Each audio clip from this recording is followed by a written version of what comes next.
There's an epidemic sweeping this country. Some would say it's as addictive as hard drugs, or even as deadly. I'll be honest, that's a pretty extreme point of view, but that doesn't mean sugar addiction isn't incredibly dangerous for your health. So how much sugar are we eating?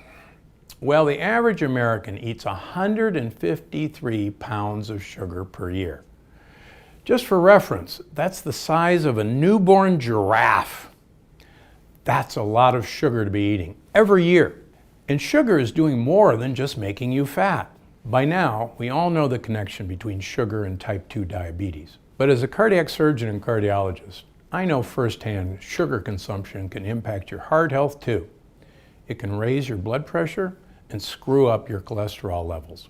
In fact, believe it or not, cholesterol rises the more sugar and even fruit you eat. Yes, you're hearing me correctly. But of course, knowing the risks doesn't make it any easier to quit eating sugar. Any smoker or alcoholic knows that. It's in everything. And it's not just sweet things either. Salad dressings, pasta sauce, breads, crackers, even those healthy green juices are loaded with sugar. It's everywhere you look. It's no wonder people are hooked. They don't even know they're eating sugar. But how do you give up sugar without going crazy? Number one, you gotta know where it's hiding. You may not see sugar on the package, but check for brown rice syrup, corn syrup, glucose, fructose, agave, even artificial sweeteners as well. And remember, prepackaged food and even restaurant food is bound to have more sugar than stuff you make at home. Here's another trick. If you're actually reading the label on a package, a word of warning, don't look at the sugar on the table of contents. It's purposely misleading based on an agreement between the FDA and food manufacturers. Word of advice, always look at total carbohydrates, take away the fiber, that's the sugar in the package. Number two, give fruit the boot. Personally, I avoid all fruits, and I suggest my patients do the same.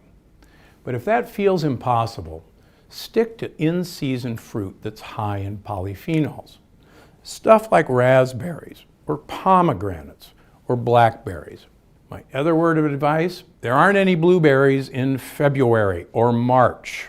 Your brain, if you're eating blueberries in February or March, doesn't think it's winter. It thinks it's summer, and will actually make you store fat for the upcoming winter, even though it's winter. Now believe me, as a sugar addict, I know how hard this is. Don't quit cold turkey. In fact, enjoy the occasional treat. I suggest a glass of red wine, but only about 4 to 6 ounces. Believe it or not, some of the best red wines come from high altitudes. They actually have far more of an incredible polyphenol called resveratrol. Number 4, don't drink sweet. You know what I think about soda, but soda is not the only sweet drink out there. Skip fruit juice. Instead, drink water. Drink sparkling water.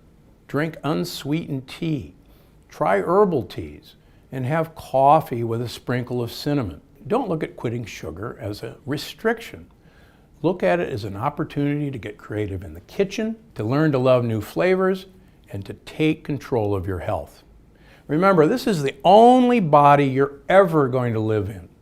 If you took care of this body like you took care of your house or your car, there'd be no question what you'd actually do. This is Dr. Gundry, and I'm always looking out for you.